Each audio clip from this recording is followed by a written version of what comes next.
sur le pré-boarding et sur donc la fidélisation des futurs collaborateurs. 30 minutes, je propose de commencer sans attendre. Je suis Cédric Levray, j'ai créé Furet Compagnie en 2010, à l'époque avec l'ambition de transformer l'expérience de découverte des sites culturels. On a eu la chance de travailler avec le château de Versailles pour transformer les visites du château en découverte du château, découverte et aventure de découverte du château de Versailles.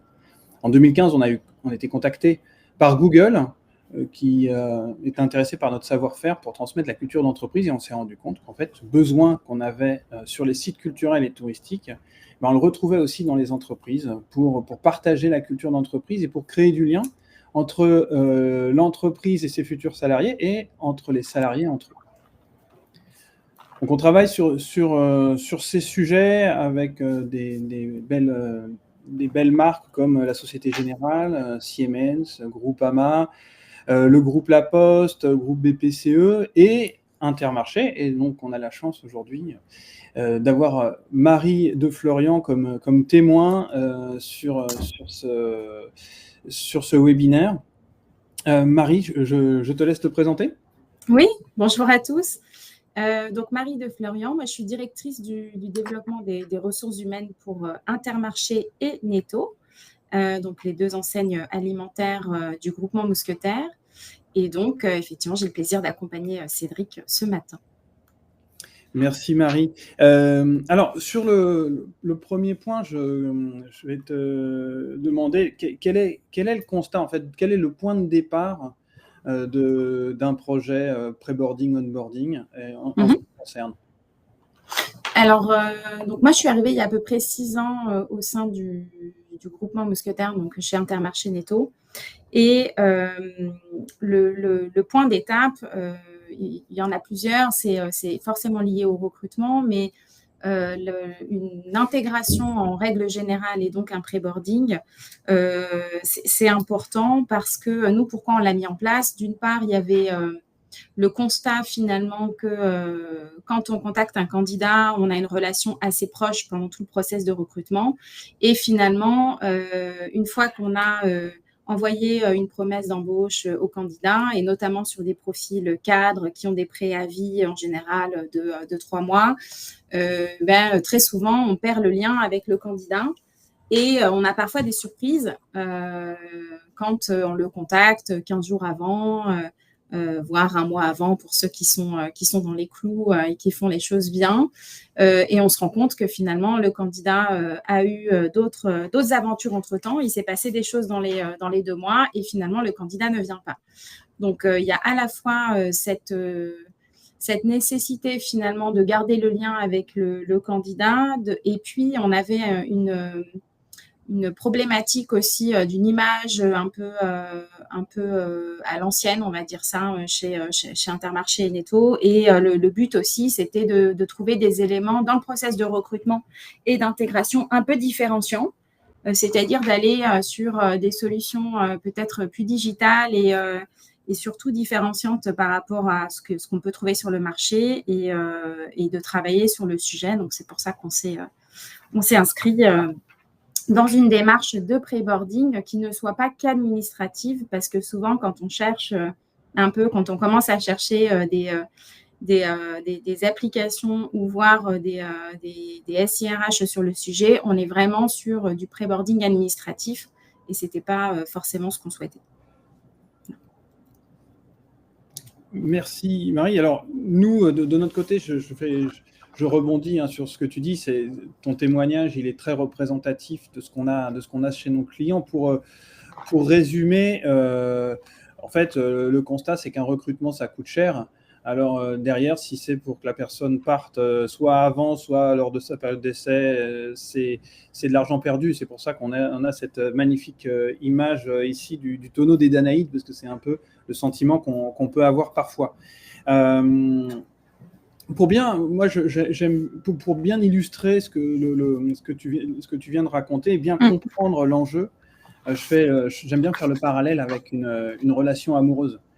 Et donc, je vais faire là, imaginons que je sois à la recherche de l'âme sœur. Bon, j'ai commencé par regarder dans mon réseau des gens, mes amis, la famille. Bon, la famille, non, hein, pour rechercher l'âme sœur, non. Mais dans mon réseau, mes amis, j'ai pas trouvé la personne qui me convenait. Donc, je vais me mettre sur des sites qui sont payants. Bon, voilà, je vais envoyer plein de messages. Je vais identifier quelques personnes, faire des rendez-vous avec ces personnes, avec certaines faire plusieurs rendez-vous, puis avec l'une d'entre elles faire jusqu'à 3 rendez-vous, puis à la fin du 3e rendez-vous finir par se dire allez, faisons un bout de chemin ensemble, et puis en se quittant, on se dit on se retrouve dans une semaine, même lieu, même heure. Et on est très, très heureux d'avoir trouvé la personne qu'on cherchait depuis tant de temps. Mais le lendemain, je ne reçois pas de message. Le surlendemain, je ne reçois pas de message. Et comme voilà, j'ai un peu une fierté mal placée. Je me dis, pourquoi est-ce que ça serait à moi d'envoyer un message? Enfin, si la personne n'envoie pas de message, c'est que peut-être elle n'était pas intéressée. Je commence à... Et du coup, comme j'avais quand même aussi en même temps sur mes sites avancé des relations avec d'autres personnes, c'est pas du tout certain que dans une semaine je sois présent au rendez-vous, et si j'y suis présent, je serai peut-être pas dans les meilleures dispositions. Donc là, voilà, le parallèle il est assez clair, sauf que dans le monde de l'entreprise, comme tu l'as dit Marie, entre le moment où on dit allez, ok, on va faire un bout de chemin ensemble, et le moment où on commence notre bout de chemin ensemble, il peut y avoir plusieurs mois qui s'écoulent. Donc très clairement, il faut maintenir le lien. Maintenir le lien dans la durée, c'est-à-dire c'est pas juste de se dire tiens, j'ai coché la case, je lui ai envoyé de la doc à lire, c'est bon, j'ai coché la case, envoyer des infos. Non, il faut maintenir le lien en envoyant régulièrement des informations. Donc on va être dans une logique un peu de tiens, la nouvelle du jour, le sujet, tiens, aujourd'hui je voulais te parler de ci, je voulais te parler de là. Évidemment, c'est à l'entreprise de faire le premier pas, d'aller vers l'autre, parce que là, c'est dans un rapport qui n'est pas tout à fait équilibré. Et c'est évidemment, l'initiative revient à l'entreprise. Donc, il faut trouver des choses à se dire dans toute la durée. Et ça, c'est pas forcément ce qui manque. Au niveau des entreprises, on a énormément de choses à dire. Marie, pour avoir un exemple concret, est-ce que tu peux nous dire, toi, les sujets que tu as identifiés? Bon, il y a ceux qui sont déjà dispo, mais globalement, les sujets que tu as identifiés à aborder avec un nouveau collaborateur chez Intermarché.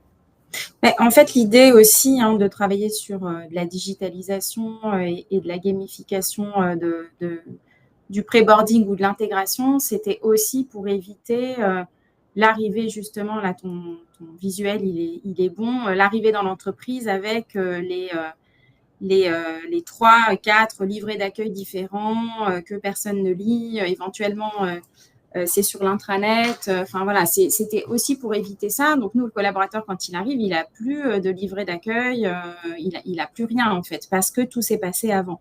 Donc l'idée dans les informations à transmettre, c'est tout ce qu'on peut transmettre finalement sur déjà la culture de l'entreprise, dans quoi le collaborateur qui va nous rejoindre où est-ce qu'il va arriver, qu'est-ce que c'est la culture d'entreprise, connaître déjà un peu certaines personnes, donc notamment les dirigeants, avoir des petits messages personnalisés qui lui permettent de se sentir accueilli, attendu. Et puis, voilà, les infos clés finalement de l'entreprise qui permettent aussi de rassurer, parce que malgré tout, quand on a fait le choix de quitter sa précédente entreprise, on est quand même... c'est le moment en plus en général où tout le monde nous dit au revoir, nous dit combien on était extraordinaire. Donc voilà, il y a quand même un sentiment un peu particulier quand on part d'une entreprise. Donc il faut être rassuré aussi sur le fait que oui, mais en fait la prochaine elle est super bien aussi, parce que voilà tout ce que je vais y trouver. Tout à fait.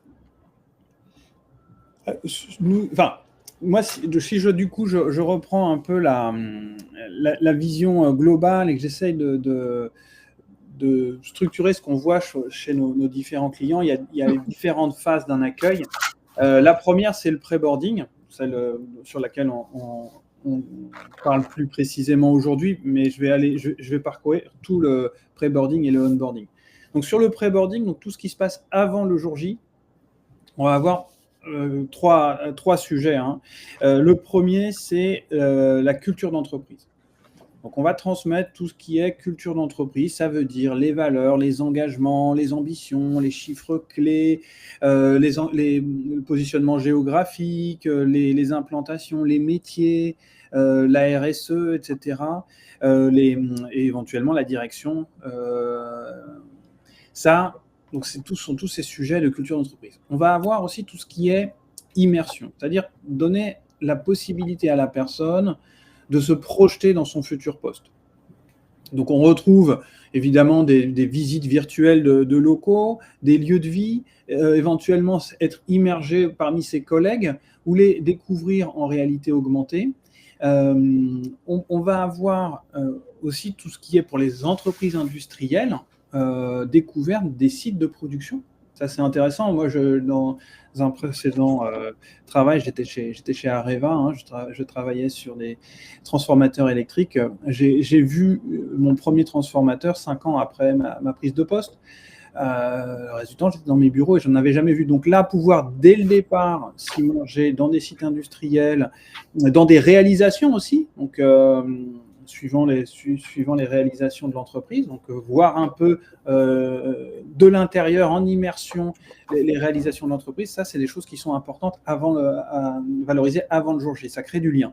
Et puis le dernier aspect qu'on traite forcément avant le jour J, qui est un des sujets de l'avant jour J, c'est la collecte des documents administratifs. Ça c'est effectivement un prérequis, mais le pré-boarding ne doit pas s'arrêter là.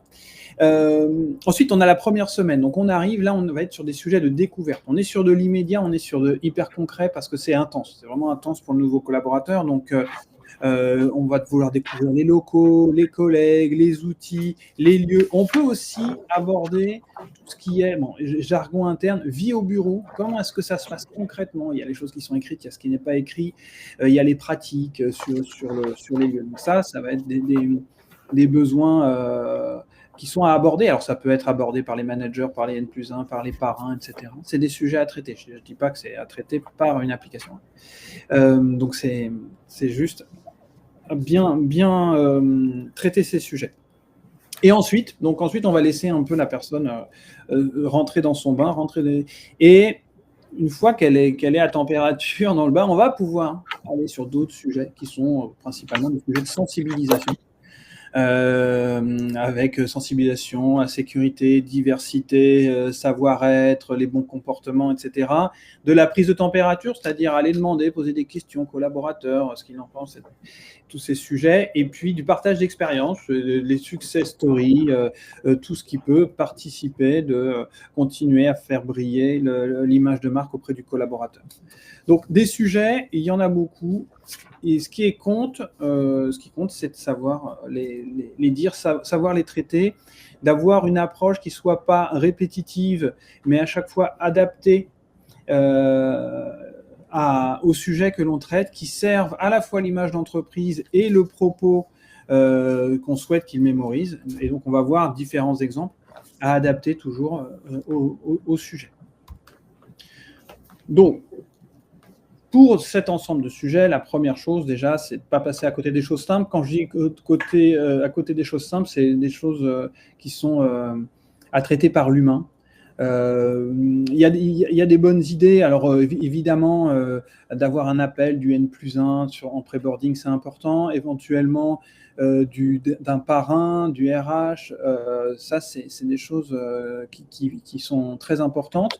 On peut aussi avoir des choses un peu décalées, comme envoyer une carte postale de la part de toute l'équipe, signée par toute l'équipe. C'est pas très compliqué à faire, mais ça crée vraiment un lien, c'est impactant. Sur la fin du pré-boarding, alors toute la période de pré-boarding aussi, préparer l'arrivée de la personne pour que le jour où elle arrive, elle ait vraiment son bureau installé avec un ordinateur et tout qui soit en place. Et tout ça, ça repose sur l'humain. Les outils peuvent aider, c'est-à-dire que on peut envoyer des messages en disant tiens, aujourd'hui, ça serait bien que tu fasses ça au N+1, au N+1, au manager, à l'équipe, en envoyant, en pré-mâchant et en distribuant ces bonnes pratiques au fil de l'eau pour que, vu du nouveau collaborateur, ils se rendent compte évidemment de rien et ils se disent que vraiment c'est une équipe en or et qu'il a hâte de les rejoindre. Donc ça, c'est vraiment pas à sous-estimer, c'est tous ces aspects-là. Ensuite, pour tous les sujets de type chiffres clés, de type histoire, de type etc., on va utiliser la pédagogie inversée. Faut surtout pas. On n'aime pas, nous, chez Furet et compagnie, être dans un mode où on fournit une information et derrière, on vérifie que la personne a bien lu l'information fournie. Ça, on peut le faire sur des points très sensibles, hein, sur lesquels on a besoin de s'assurer que la personne l'ait lu, hein, donc un peu légal si on veut, d'accord, mais pour le reste des sujets, on préfère largement la pédagogie inversée, c'est-à-dire qu'on va poser la question avant d'avoir donné l'information, ce qui permet d'ouvrir la curiosité.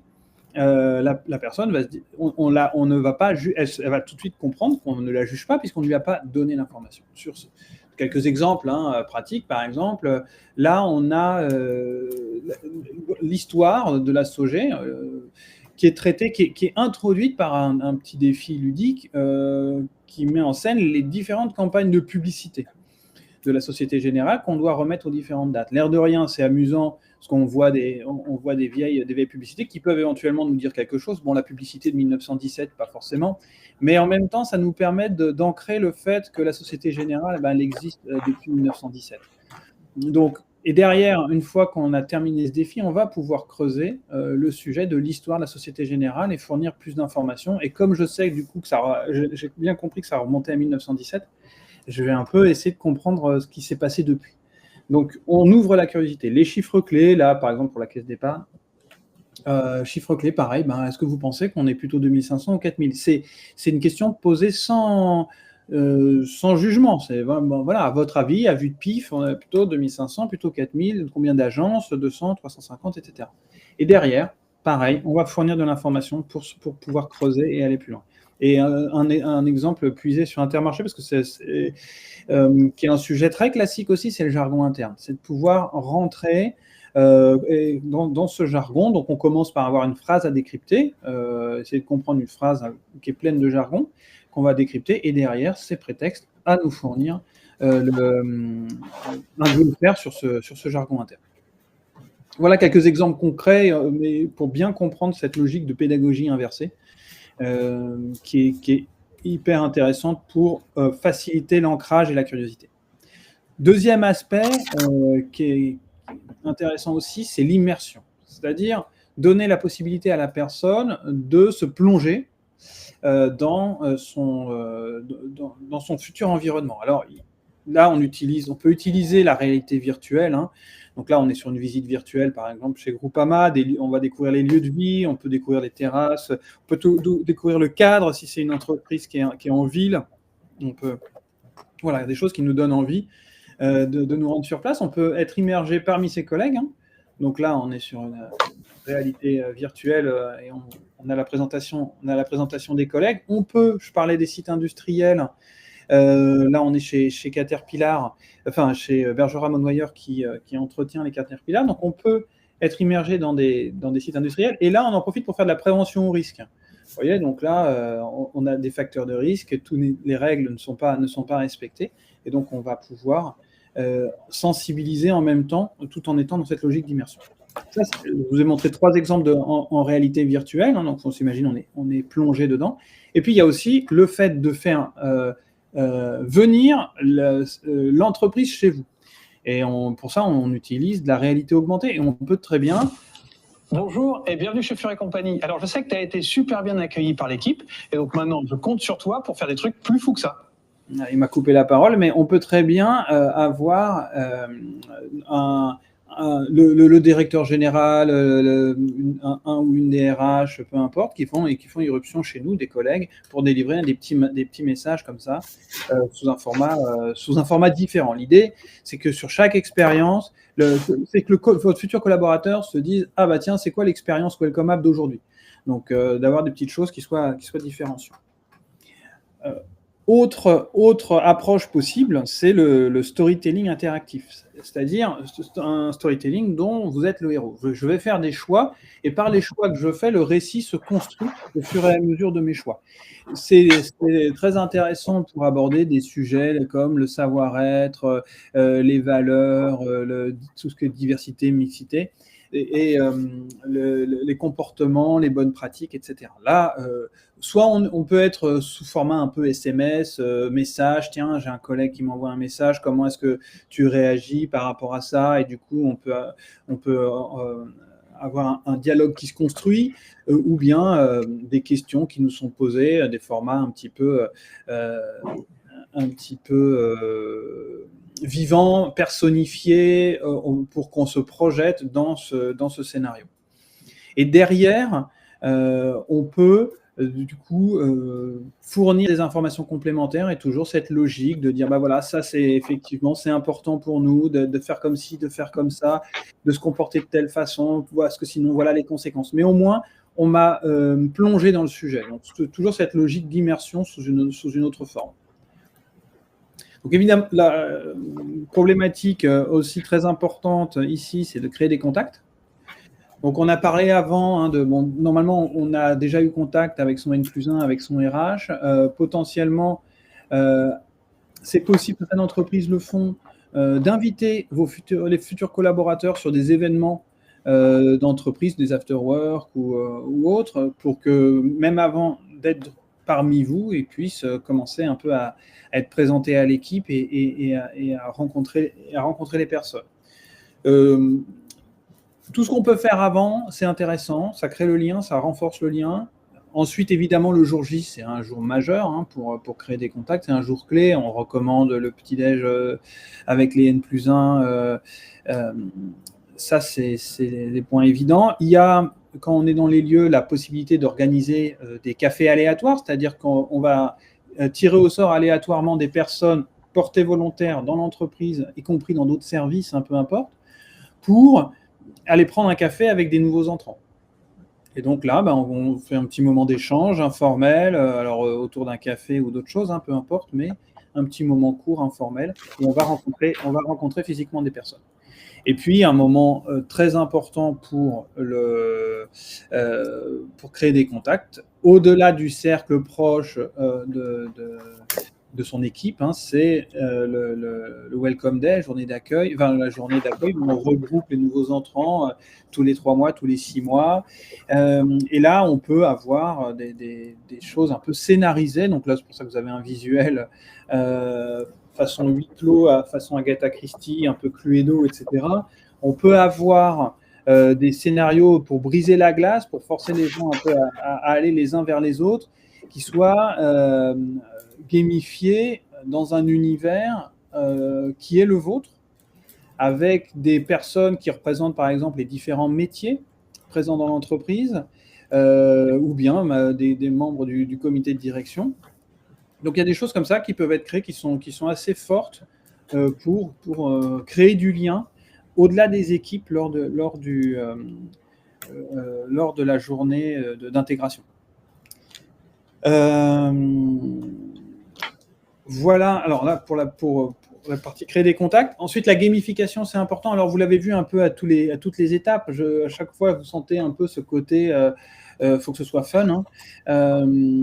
Au-delà de ça, on peut avoir une logique globale de gamification comme gagner des badges. Ça, c'est quelque chose qui fonctionne très bien en gamification, de dire, voilà, tu as gagné parce que tu as fait tel choix, tu as gagné le badge inclusion, le badge diversité, le badge mixité, le badge sécurité informatique, le badge, etc. Donc, avoir cette logique un peu de collecte de badges. Et puis, on peut aussi gagner des points d'expérience, par exemple. Ça c'est c'est des choses qui sont motivantes pour les salariés. Comme on n'est pas là pour noter les gens vraiment, donc on va être sur ces logiques de points d'expérience, mais pas de score ni d'évaluation, hein. Donc c'est un peu subtil, mais ça a vraiment un intérêt. Ces logiques de gain. C'est vraiment un ressort classique de la gamification et c'est intéressant aussi au niveau d'un pré-boarding et d'un onboarding.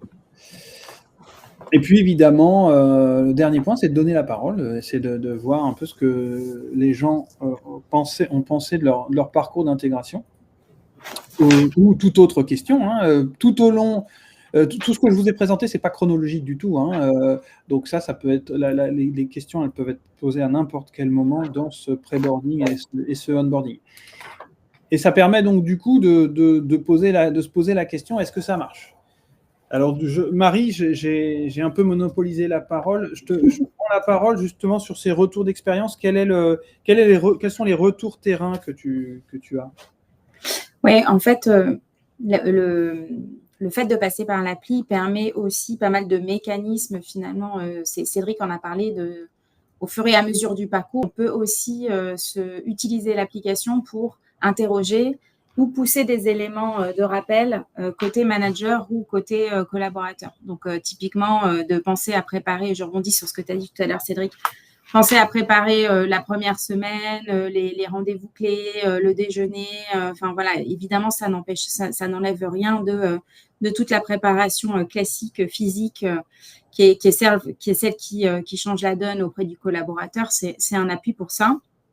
Et après, nous, on utilise aussi l'application pour pousser un questionnaire de satisfaction qui est global d'ailleurs, hein, application et programme d'intégration, donc journée d'intégration, accueil RH, accueil manager, etc. Donc, on pousse aussi un questionnaire de satisfaction et les retours sont très, très bons. Donc, parce que c'est différenciant, parce que c'est ludique, parce que ça rassure aussi le collaborateur. Et puis, nous, ça nous sert dans d'autres éléments parce qu'on parlait du jargon, il y a eu des questions dans le chat. En fait, à chaque défi fait, vous pouvez pousser ensuite une fiche pratique qui résume l'ensemble des éléments. Donc, le collaborateur, il a à dispo beaucoup plus d'informations par la suite s'il veut les retrouver, en fait. Oui, les défis, c'est vraiment des introductions au sujet, hein. C'est vraiment pour éveiller la curiosité et derrière, on donne de l'info pour qu'ils puissent creuser et en savoir plus, tout à fait. Merci Marie pour ce retour. Alors si je regardais nous au niveau global, hein, sur l'ensemble de nos applications, aujourd'hui nos applications en moyenne sont notées 4,9 sur 5. Donc on sait déjà qu'on n'ira pas au-dessus. Voilà, mais on baisse pas les bras, on essaie de faire toujours mieux, mais voilà. Il y a une vraie satisfaction de la part des collaborateurs qui ont ce dispositif. Et là, je mets en avant un témoignage que je trouve intéressant chez Groupama, où ils suivent vraiment très près les départs volontaires avant la fin de la période d'essai. Donc depuis sur toute les no-shows, en incluant les no-shows et fin de période d'essai. Et leur constat, il est que toutes les personnes qui sont rentrées dans le dispositif sont encore présents au terme de leur période d'essai et que les seuls départs qu'ils ont à déplorer sont des personnes qui ne sont pas rentrées dans le dispositif dès le départ, sachant que, en l'occurrence, chez Groupama, ils sont à plus de 90% de personnes qui rentrent dans le dispositif. Donc, ça prouve vraiment l'intérêt de la démarche, dans le sens où déjà ce qu'on peut dire, c'est que la personne qui est au terme de son entretien vraiment motivée pour venir et qui n'a pas le doute, va rentrer dans le dispositif et là, on va réussir à garder cette motivation et que les gens qui ont le doute et donc qui refusent de rentrer dans le dispositif qui est proposé juste après le dernier entretien, ça veut dire que dès le départ, il y a un doute. Elles vous ont dit oui, mais elles ne rentrent pas dans le dispositif, donc elles ne prennent pas la main tendue. Et à ce moment-là, Voilà, c'est peut-être des personnes plus sensibles à suivre de plus près. Alors, j'arrive au terme de cette masterclass. Est-ce que si vous avez des questions, Lucie me dit que oui.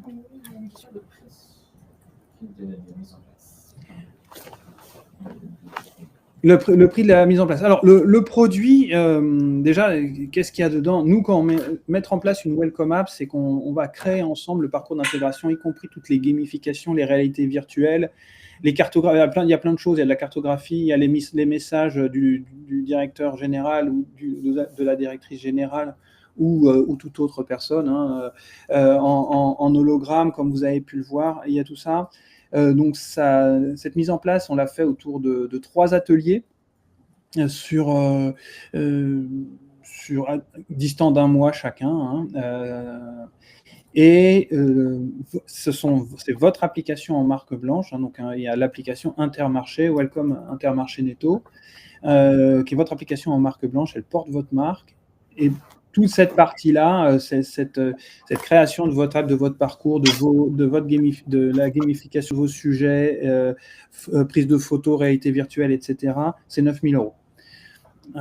Voilà. Et ensuite, ça dépend. Le run, ça dépend des volumes. Donc, n'hésitez pas à revenir vers nous avec vos volumes pour qu'on voit sur vos volumes précis ce que ça représente.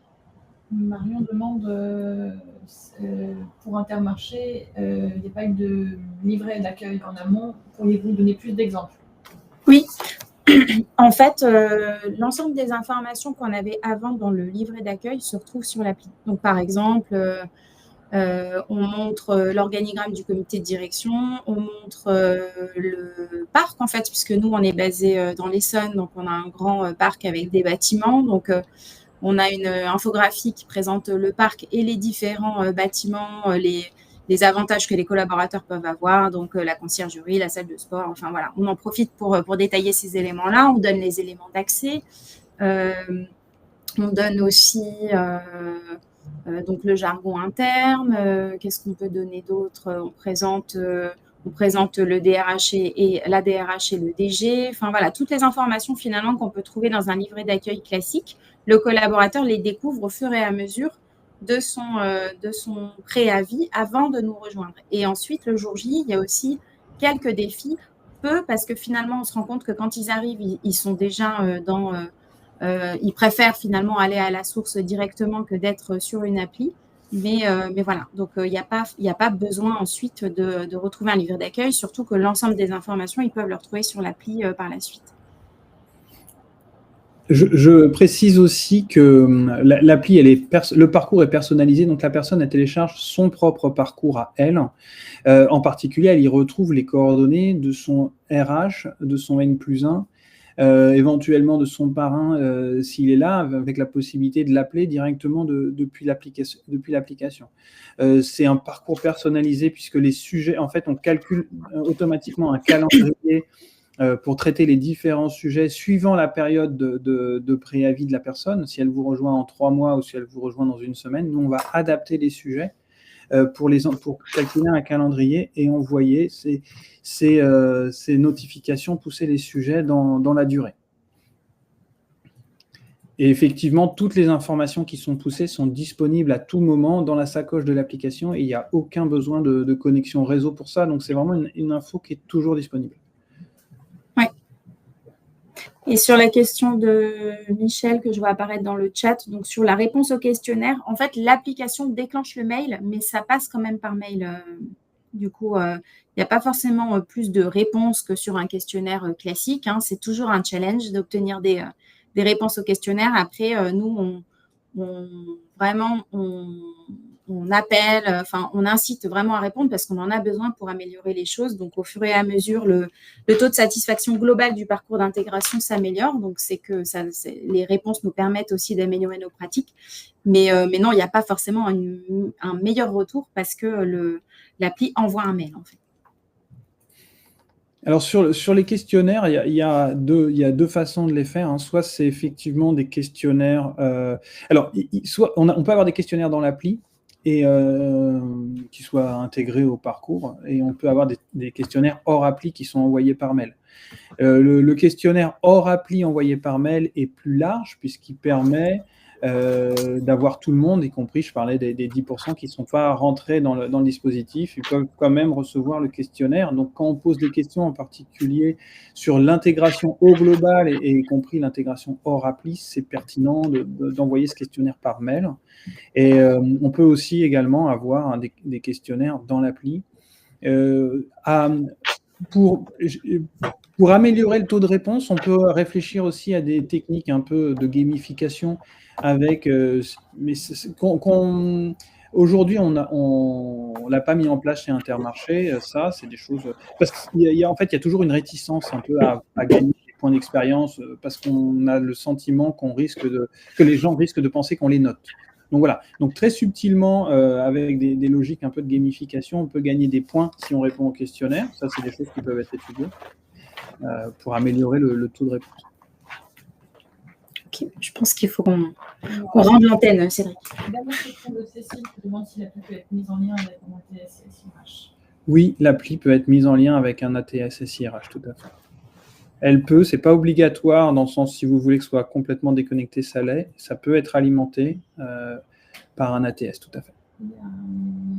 Avez-vous déjà travaillé avec le secteur public? Oui. On travaille avec la Caisse nationale d'assurance maladie, par exemple. Avec alors le groupe La Poste, je ne sais pas si c'est secteur public, mais. Caisse nationale d'assurance maladie. Caisse nationale d'assurance maladie, tout à fait. Je vous remercie. Du coup, là, je pense qu'il faut qu'on rende l'antenne. Je vous remercie énormément pour vos échanges, vos questions. J'espère que vous avez trouvé cette masterclass intéressante. Je remercie énormément Marie aussi pour son retour d'expérience. Avec plaisir. C'est toujours éclairant. Merci beaucoup. Et on est à votre disposition si vous avez d'autres questions et si vous souhaitez continuer les échanges. Excellente journée. Au revoir. Au revoir.